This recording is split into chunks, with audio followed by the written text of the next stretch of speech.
It's so good to see you guys. Well, I can't really see anything because the lights. And I don't have anti-glare lenses. I should probably get those. But my name is Mike. It's very good. Hey guys. So we are going to take an interesting ride tonight. Honestly, I want tonight to be an invitation. So I'm not going to take the normal route through some talk topics that we've done before or something that you might be used to or expecting. It's a little unorthodox, so I'm interested to see how things go. But this is honestly going to happen with a bit of help from those that have gone before us. That we might be able to arrive at a truth that we wouldn't normally be able to arrive at. As we work our way through this, I want you to be thinking about perspectives. Okay? Be thinking about perspectives. New perspectives can do an awful lot for how we understand things. And just like Jamie's performance earlier in his story, it's a perspective change, right? The moment the story changed was when somebody else started talking. And these perspectives are really important to the way that we interact with our environment, how we interact with others, and how we interact with God. So I want to be conscious of the ways that we would normally think about something and ask ourselves and ask for God to give us the creativity of mind and will to see things that we would normally miss if we took the usual route. Just a disclaimer, about 80% of what I'm going to say tonight is really a hodgepodge of quotes and different things that I've learned along the way. These are not my ideas. Some of them aren't even really new ideas, they're ancient ideas. But for us modern folk, they might seem new. So I'm not going to quote every single person that I'm pulling from. I just want you to understand I'm not trying to take credit for these ideas in case this is being recorded and it goes out onto the interwebs. I'm not taking credit for this content, but just for the sake of delivery, I won't be quoting everyone. So, let us begin. I recently moved to a new place in Downingtown after living in an apartment in Westchester that my friends dubbed The Manor. I lived here for 6 years. It was a huge old house built in the early 1800s on a gorgeous 7-acre property out in the woods with horses and trees and silos and woods. It was really lovely. Granted, there are enough stories of the landlords who also lived on the property to provide the content for an entire stand-up routine. Like, as gorgeous as the property, just an example, as gorgeous as the property was, there was just some really bizarre things that happened. And one of the things was, we didn't have a place to sit outside. On 7 acres, there was no place to sit, which was just mind-blowing to me.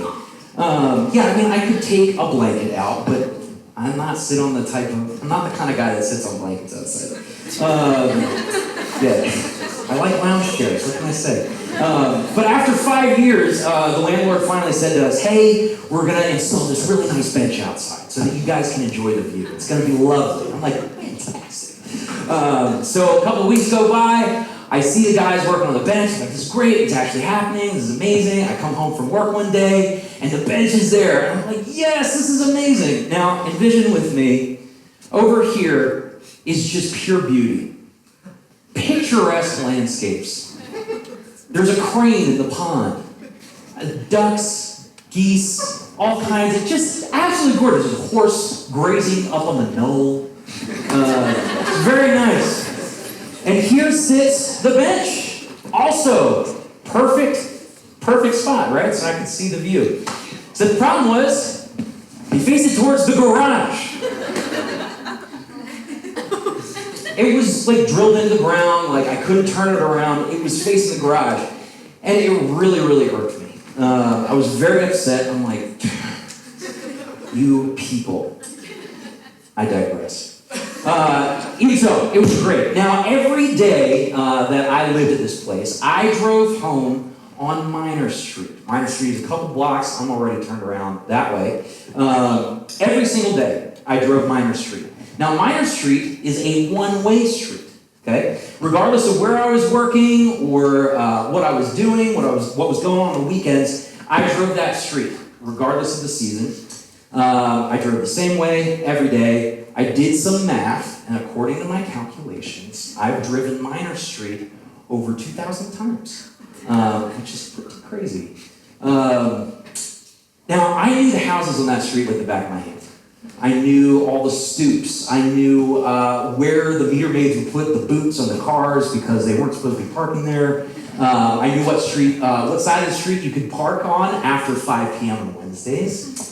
I knew where the sun set on the street, and each season, often because it was blinding me on my way home each day, I knew every street sign, tree, fence. I would even start recognizing the neighbors. So if somebody were to ask me, Mike, do you know this street well? I would rightly respond, yes, I know it very well. But then one day I was out for a walk. Just as I am not someone who sits on blankets outside, I often don't go for walks that often either. But I was out for a walk nonetheless. And for the first time in those 6 years, I walked up Minor Street, the opposite direction that I normally drove. And you know what I saw? A lot more. Of course, I saw the same houses, saw the same signs, all the same lampposts, cars, trees, curbs, neighbors, but I saw them from a different angle. I saw them from a new perspective. Everything that I knew about the street was still true. But my new angle didn't change the truth that I knew. It just suddenly added so much more. There were new colors, new architectural features that I didn't notice before. New designs, shadows, characteristics that had been there the whole time, but I was coming from a different starting point. I was going in a different direction and at a much different speed. A train doesn't look so big when you're staring at it head on. But if you step to the right or to the left, I don't know where that came from.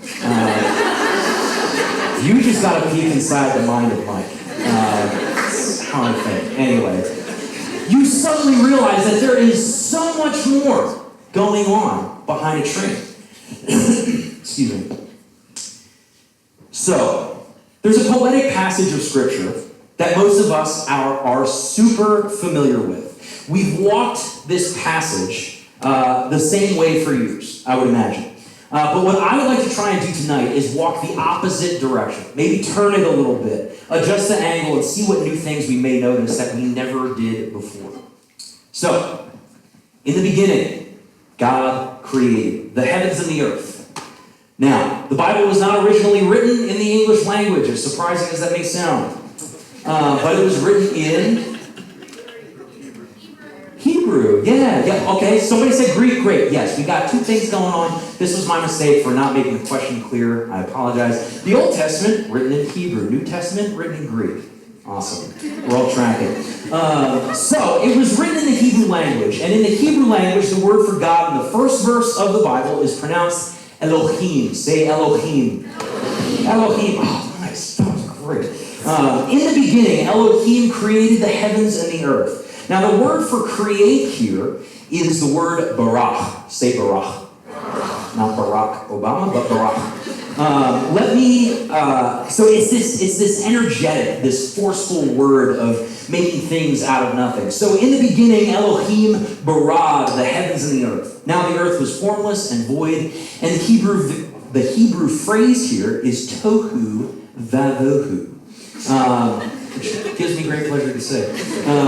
Some translate it as wild and waste. So the Spirit of God was hovering over the waters. Then God spoke and said, "Let there be light," and there was light, and God said that the light was good.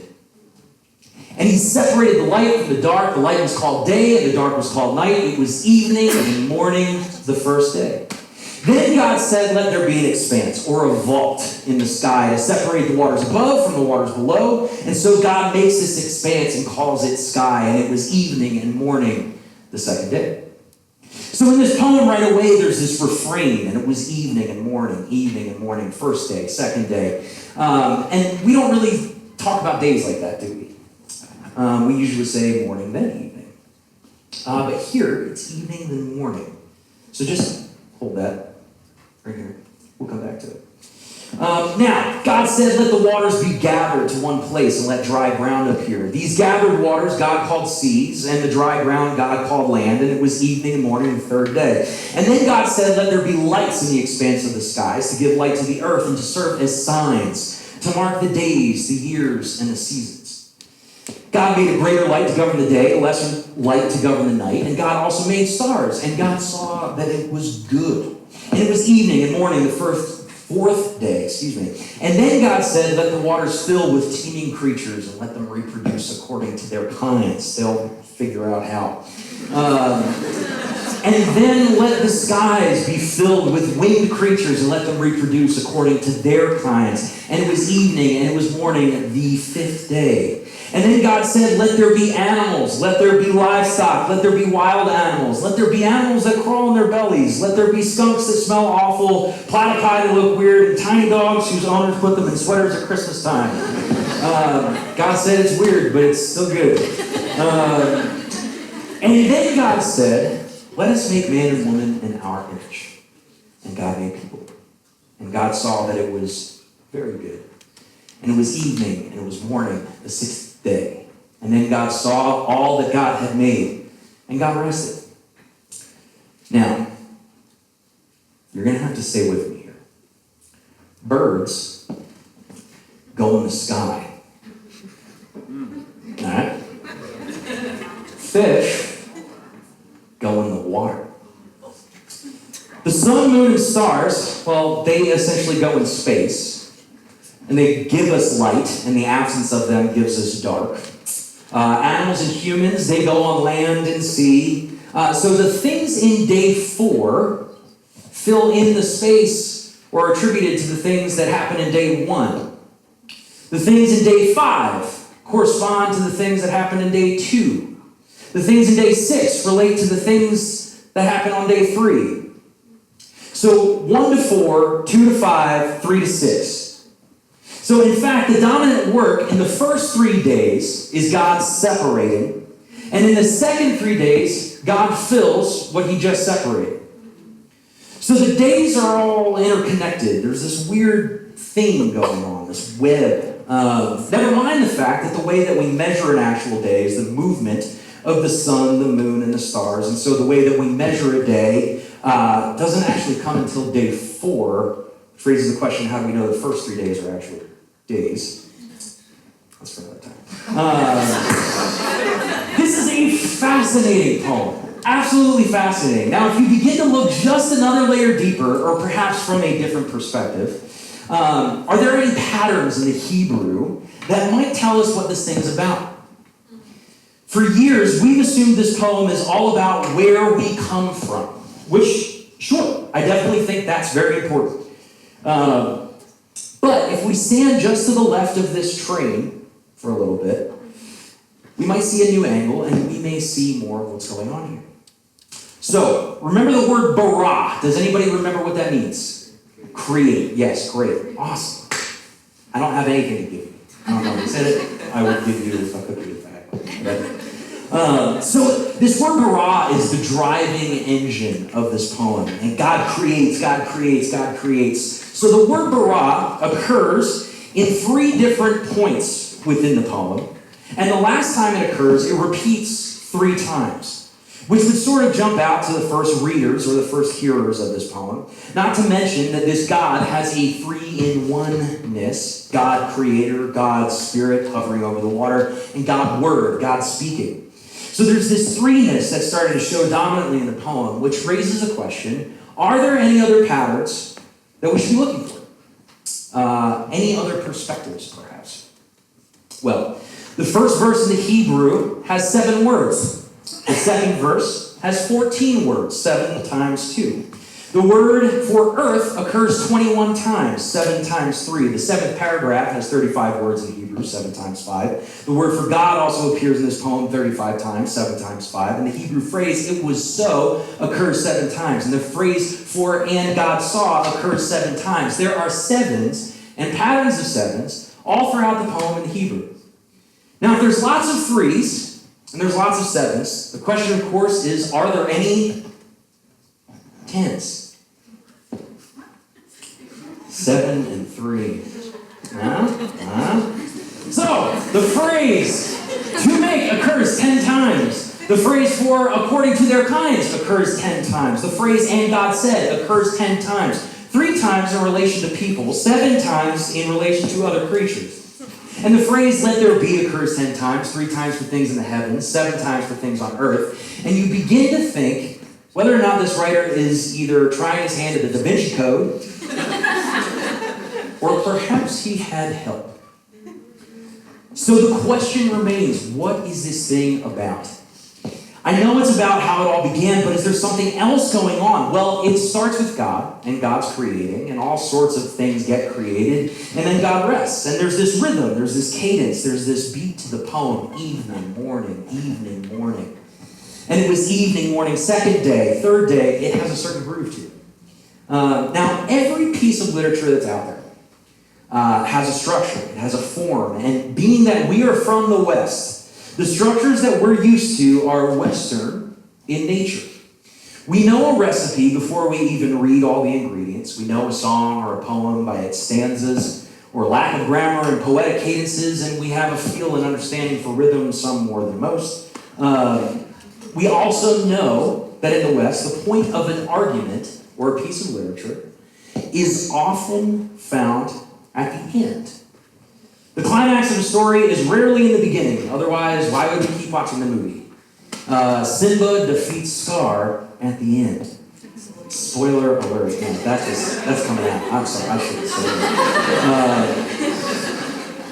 Also, well, while I'm at it, Aladdin defeats Jafar at the end.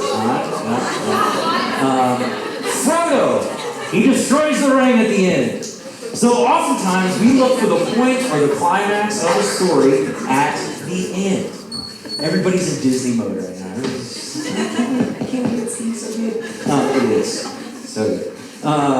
So, in the ancient Near Eastern thought, however, they thought of things a little bit differently.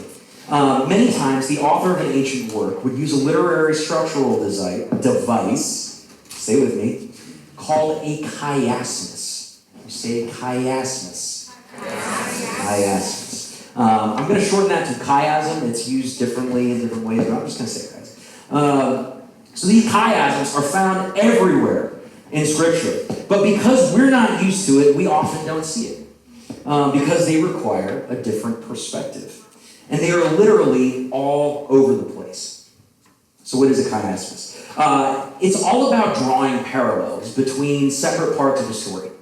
You can have an A, B, C structure, or it can have an A, B, C, C, B, A structure. Stick with me, I swear this is going to mean something. There are 2 or more points in separate places in the story that harken back to one another, that connect, that speak to one another. And the interesting thing about this structure is that it creates a thematic middle to the story. When you look at it as a whole, you see all these parallels, these things being drawn together. There's a story, but there's a buried meaning, often right in the middle of the story. So thinking about our Genesis poem, we see an ABC structure. Day 1 corresponds to day 4. We talked about this, where the things in day 4 fill in day 1, 5 in day 2, and 6 in day 3. So you get A's, B's, and C's. Now, somewhere in the middle, if chiasms show us a point, what's in the middle? Well, the interesting thing is that in the Hebrew, we actually see an interruption of the poetic rhythm here on day 4 when the sun, moon, and stars are created. And all of a sudden, the author goes into what these things are actually for. And we see the sun, moon, and stars mark the days and the weeks and the months and the years and the seasons. And why on earth would the author want to make the point of our Genesis poem about seasons? Seems super random. Now, who were the original recipients of this story? It's not us. Moses did not write this to us. Shocking. So the original recipients of this story were the Jews. Moses wrote the Torah, the first 5 books of the Bible, and he was leading the Jews. And the Israelites were coming out of Egypt, and while they were in Egypt, they were what? Slaves. Yeah, slaves. They were slaves. Now, many of you would not be surprised to be reminded of the fact that Jewish slaves worked 7 days a week, 365 days a year. There was no sense of rhythm, no sense of months or weeks or even seasons. It was just work. It was just making bricks. Sun up, bricks. Sundown, bricks. Work, sleep, get up. Do the same thing again and again and again and again. And it would have been very easy for the Jews coming out of Egypt to take their sense of worth in work into the desert with them. Their slavery could have continued, just it didn't have the same name as Pharaoh. It would have been work. But hidden in the depths of one of the most ancient poems the Bible has to offer, hidden in the center of this chiasm, is a call to remember seasons. So in an agricultural culture, your rhythm of work was tied to seasons. And there's this call to remember that work has an end, that rest is needed, and ultimately it's a call to stop. Just stop. We've all heard a million talks on Sabbath, so I'm not going to go there. But although the Jews were taken out of Egypt, they needed to understand that work is not what makes the world go round. And in fact, part of what makes the world go round is rest. The ebb and flow of life, the seasons of creation. There's a time to work, but God had to remind his people from the very beginning that they need to stop. In many ways, the things that we struggle with today are no different. Not much has changed. I can still buy Honeycrisp apples regardless of the time of year, even if they're not in season. We've created a constancy of consistency in our culture. Our sense of seasons has largely just become what we wear each day when we go outside. So the idea of seasons, which in Hebrew is the word moad, say moad. All right, everybody's still awake, except for him. Moad, remember this, we'll come back to it. This idea of seasons is built into the fabric of the very world we live in. It's an invitation to ebb and flow. The world goes through cycles and death and decay, a time of rebuilding and springing to life, a time of preparation and things tapering off, and abundance and celebration. And hidden within this poem that we've often reduced to where did we come from is a bigger call to just stop and rest. But we can only see it if we walk from a different perspective. This point is further emphasized by the Genesis poem rhythm. It has evening. It was evening. It was morning, the first day. Evening, morning, second day. In our culture, we operate out of the belief that the day begins in the morning, right? I get up, I go to work, I do my thing, I eat, I see my family, I binge watch Stranger Things season 3, I go to bed. That's the end of the day. And in fact, we don't even consider the time that we spend in bed as a part of the day.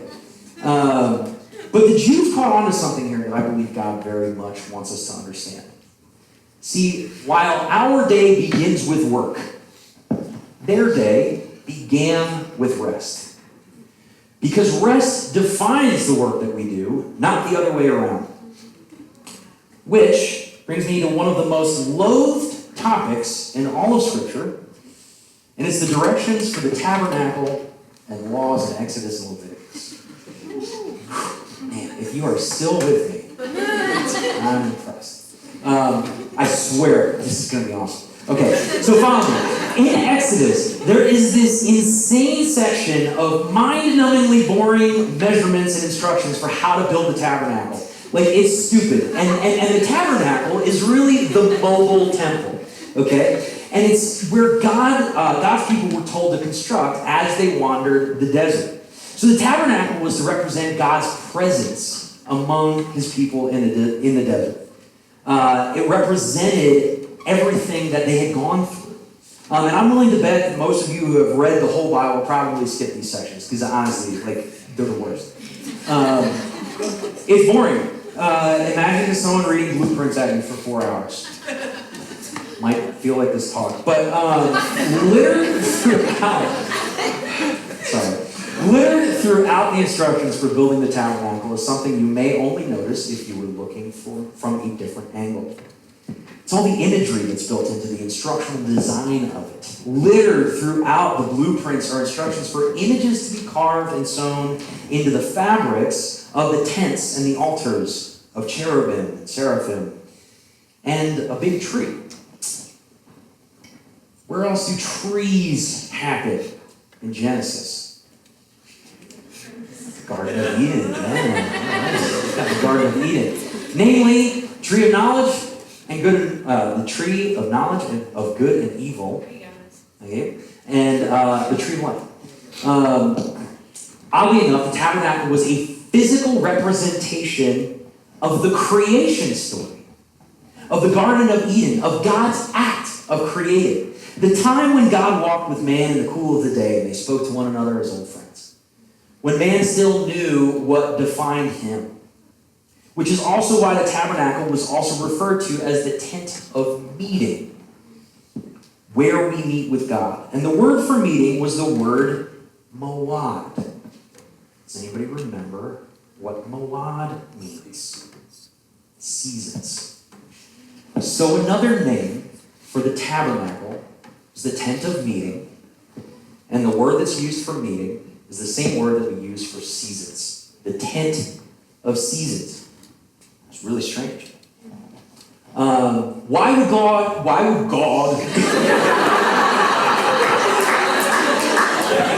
do declare, oh man, bring it back. Why would God call his,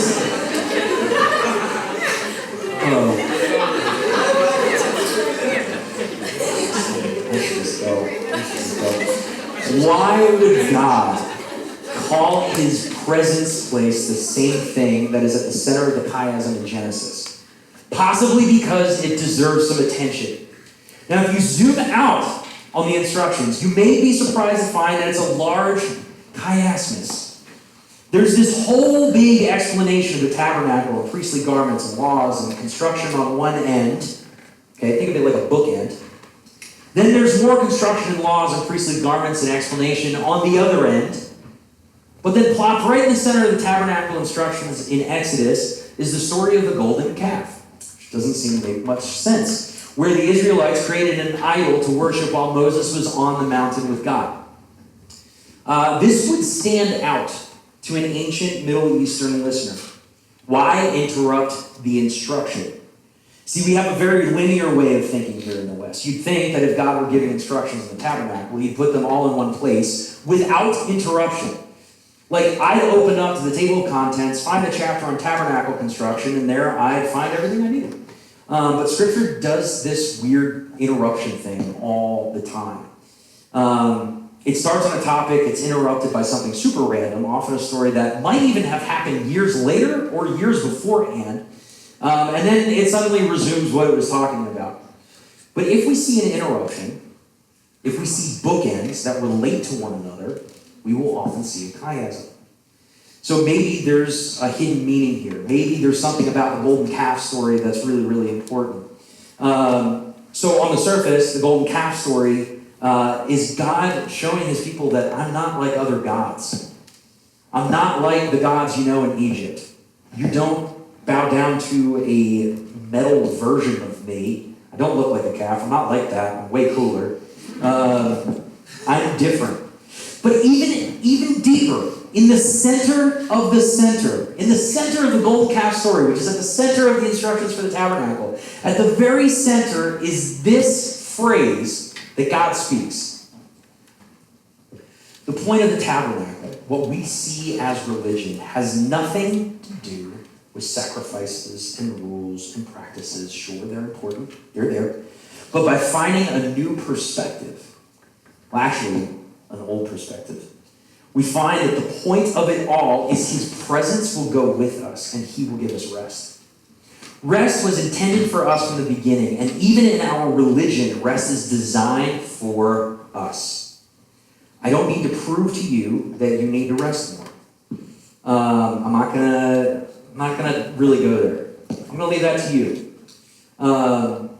I'm willing to bet, though, that every single person in this room hasn't had a real day of rest in quite some time.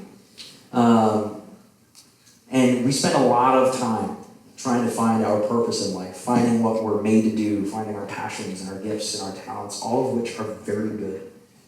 But the only way that you will ever know your purpose and why you're here is by taking the most indirect, most roundabout, most illogical way imaginable. It's not by reading, it's not by practicing, it's not by striving or trying or doing, it's not by driving the same way down a one-way road 2,000 times in 6 years. It's by rest that we shall know.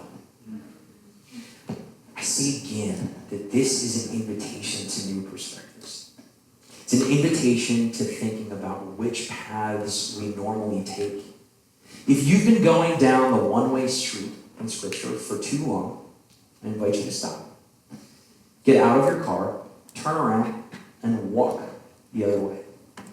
Slowly take it in. You can see, hear, taste, and know so much more when you slow down. Looking from a new perspective, try a different angle. I'm not asking you to throw away the truth that you already know.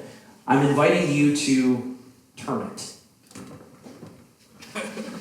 See it from a new perspective. You may find a lovely thing when you do that. His presence will go with you, and he will give you rest.